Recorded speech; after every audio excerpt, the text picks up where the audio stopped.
Hello student, स्वागत है आप लोगों का एक नए वीडियो में। आज के वीडियो में हम देखेंगे क्वेश्चन नंबर 4 को सॉल्व करेंगे। इससे पहले के वीडियो में मैंने 1 से लेकर 3 तक क्वेश्चन को सॉल्व किया था। आज जो है क्वेश्चन नंबर 4 के आगे को सॉल्व करेंगे, ठीक है। तो क्वेश्चन है, shopkeeper buy an article from a wholesaler for the ₹20,000 and sells it to a consumer at the 10% profit. If the rate of GST is 12%, find the tax liability of the paper. ठीक है, तो इस question को solve करेंगे, ठीक है। तो इसमें टैक्स लायबिलिटी की बात कर रहा है, ठीक है। इसी को हम जो है कहीं कहीं क्वेश्चन में लिखा मिलता है जो है नेट GST बताइए, ठीक है। तो टैक्स लायबिलिटी निकालने के लिए हमको जो है उस पर्सन को जो है देखना होता है जो क्या करे, जो है टैक्स कलेक्ट भी कर रहा हो, ठीक है, और टैक्स जो है दे भी रहा हो, ठीक है। एक बीच वाले पर्सन को देखते हैं, ठीक है। जैसे यहाँ पे जो है शॉपकीपर जो है ये काम कर रहा है, ठीक है। होलसेलर से सामान खरीद रहा है, इसके बाद शॉपकीपर जो है कस्टमर को बेच रहा है। इसका मतलब जो है टैक्स होलसेलर को पे भी कर रहा है और कंज्यूमर से कलेक्ट भी कर रहा है, ठीक है।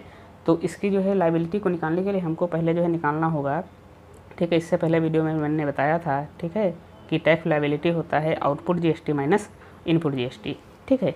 तो यहाँ पे हम कुछ एक डायग्राम के थ्रू समझेंगे। मान लीजिए हमारे पास जो है होलसेलर है, ठीक है। होलसेलर को हम A मान लेते हैं, ठीक है, और शॉपकीपर को हम मान लेते हैं जो है B, ठीक है, और कंज्यूमर को C मान लेते हैं, ठीक है। तो B जो है वो पर्सन है जो क्या कर रहा है, यहाँ से इसको टैक्स दे रहा है। इसका मतलब जो टैक्स इसको देगा, ठीक है, इसको हम जो है शॉपकीपर कहेंगे, ठीक है।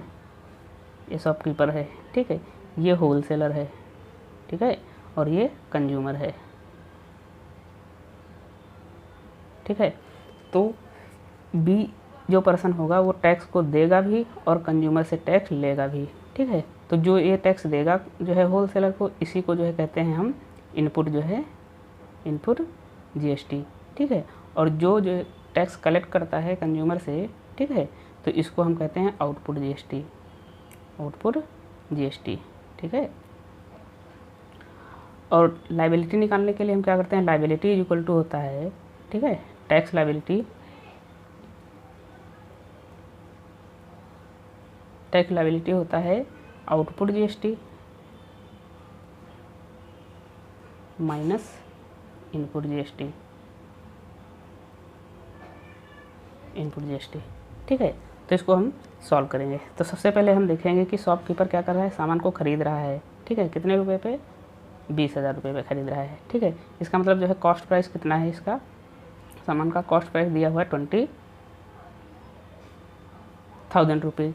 इसके बाद जो है ये 10% प्रॉफिट पे बेच रहा है, ठीक है। 10% प्रॉफिट पे बेचेगा तो जो है सेलिंग प्राइस हो जाएगी कितना, कॉस्ट प्राइस और प्लस प्रॉफिट जितना ले रहा है, ठीक है, ठीक। तो प्रॉफिट जो है कॉस्ट प्राइस हमें पता है कितना है, 20,000, ठीक है। और प्रॉफिट क्या हो जाएगा, प्लस 10% ऑफ 20,000, ठीक है। तो ये हो जाएगा 20,000 और इसका 10% निकालेंगे तो 10 इंटू 20,000 डिवाइडेड बाई 100, ठीक है। तो 2 जीरो कट जाएंगे इसके, यहाँ से 2000 आ जाएगा। तो दोनों को ऐड करेंगे तो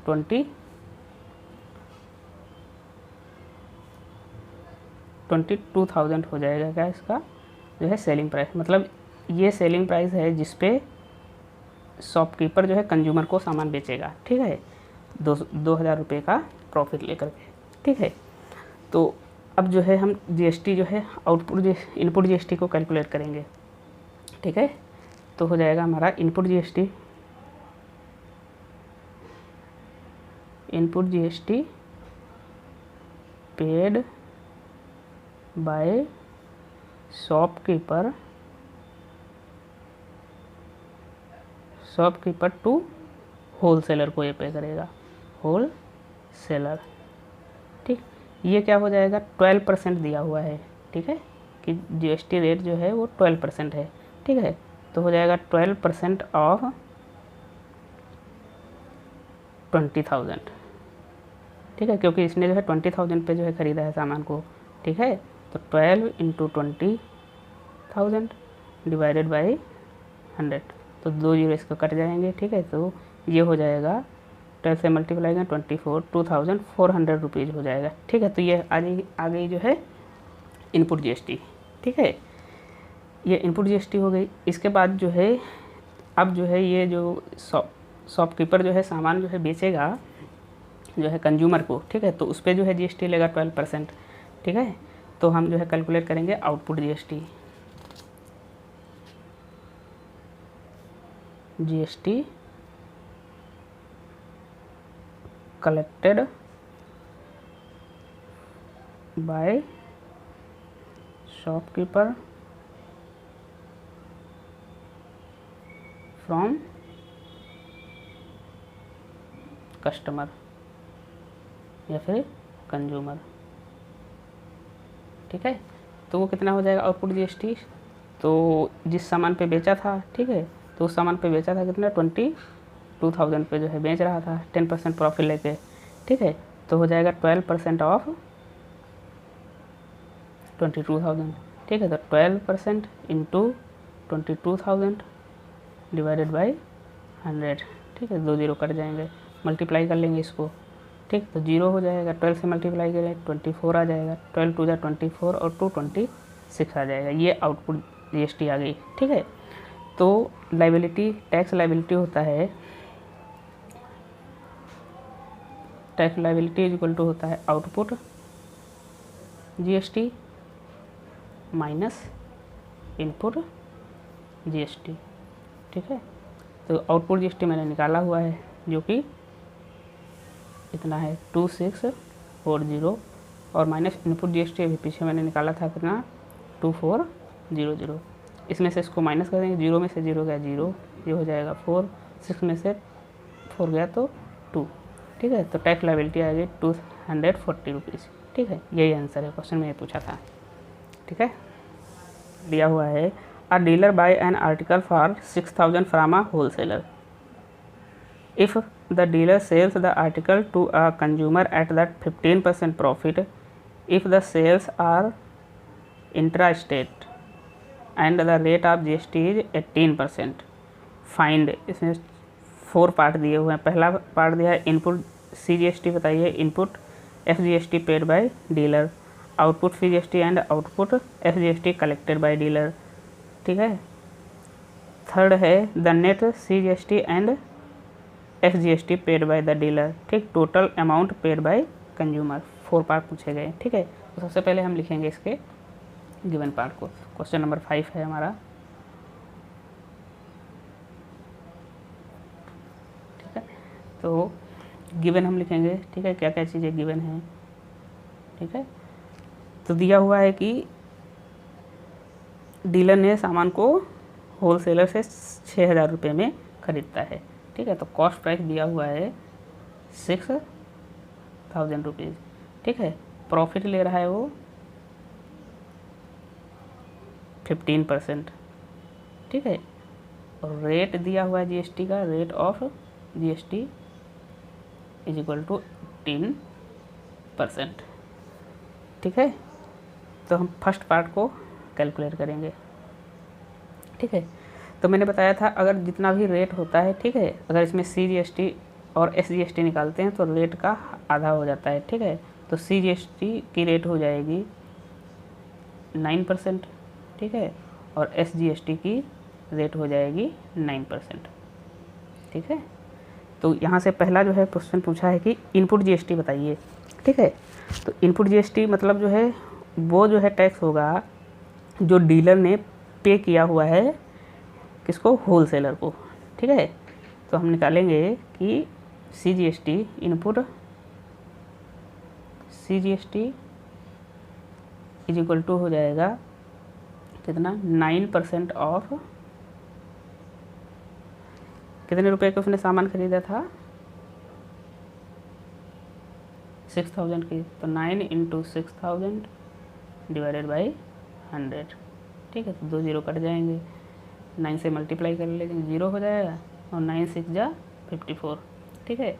तो ये आ गया हमारा जो है इनपुट GST, ठीक है, जो कि कौन पे करेगा, डीलर पे करेगा, ठीक है। और इनपुट से इसी में पूछ रहा है इनपुट FGST, दोनों बराबर होते हैं, ठीक है। तो ये भी हो जाएगा 9% ऑफ 6,000, ठीक है, डिवाइडेड बाई इसको सॉल्व करेंगे हम यहाँ से, ठीक है।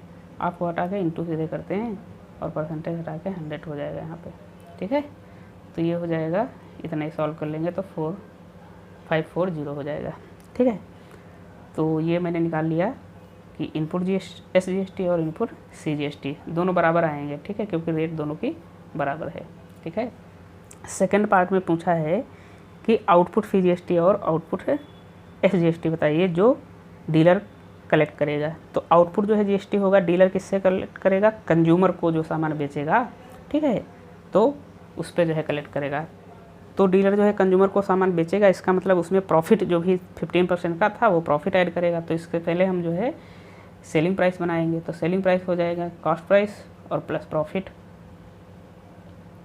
ठीक है। कॉस्ट प्राइस हमें पता है 6000 की उसने ख़रीदा था डीलर ने, ठीक है, और उस पर 15% का प्रॉफिट ले रहा है, तो 15% ऑफ 6000, ठीक है। इन दोनों को ऐड कर देंगे तो हमको मिल जाएगा सेलिंग प्राइस, जिस पे जो है डीलर कंज्यूमर को सामान बेचेगा, ठीक है। तो ये हो जाएगा प्लस, यहाँ पे इसको सॉल्व कर लें, 15 इंटू 6000 और अपॉन 100, 2 जीरो कट जाएंगे इसके, ठीक है। इसको मल्टीप्लाई करें तो 6000 तो रहेगा हमारे पास,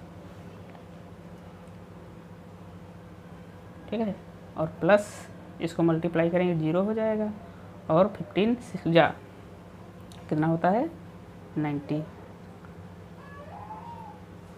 तो हो जाएगा 900। इसको जो है इसमें ऐड कर देंगे तो ये हो जाएगा 6900। तो ये आ जाएगा सेलिंग प्राइस, मतलब इस प्राइस पे, ठीक है, डीलर जो है कस्टमर को सामान बेचेगा, ठीक है। अब इस पे जो है GST कलेक्ट करेगा, वो कितना 18% की रेट से कलेक्ट करेगा, ठीक है। लेकिन CGST और SGST अलग अलग निकालेंगे तो रेट आधा आधा हो जाएगा, ठीक है। सेकंड पार्ट में जो है पहला दिया है कि आउटपुट CGST, ठीक है, तो वो हो जाएगा 9% ऑफ 6900, ठीक है। तो 9 इंटू 6900 डिवाइडेड बाई 100, ठीक है। तो ये 2 जीरो कट जाएंगे, 9 से मल्टीप्लाई कर लेंगे, 9 9 जा 81, 9 6 जा 54 और उसमें 8 और ऐड कर देंगे तो हो जाएगा 62,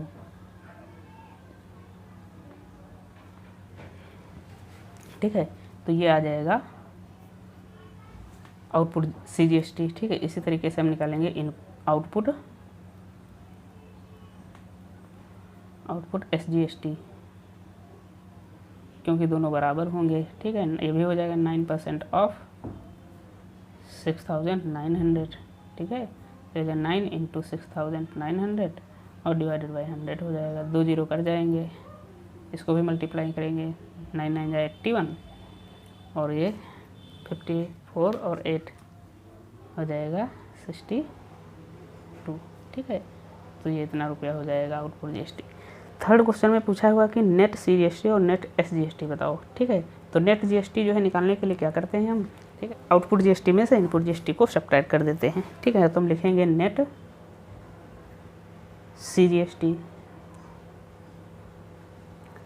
तो नेट CGST हो जाएगा हमारा, ठीक है। CGST से पहले जो है आउटपुट अभी मैंने निकाला हुआ कितना आया है 621, ठीक है, और माइनस कर देंगे हम CGST, ठीक है।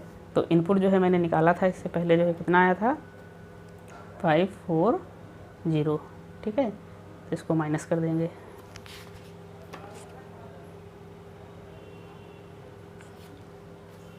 ठीक है। तो आउटपुट में से इनपुट को माइनस कर देंगे हम, ठीक है। तो इसमें से माइनस करेंगे तो हो जाएगा 1, ठीक है। ये हो जाएगा 12 में से 8 चला जाएगा, 6 चला जाएगा तो 8 बचेगा, ठीक है। तो 81 रुपीज़ आ जाएगा नेट CGST, ठीक है, ठीक है। और इसी तरीके से हम निकालेंगे नेट SGST, ठीक है। ये भी हो जाएगा क्या आउटपुट SGST, ठीक है।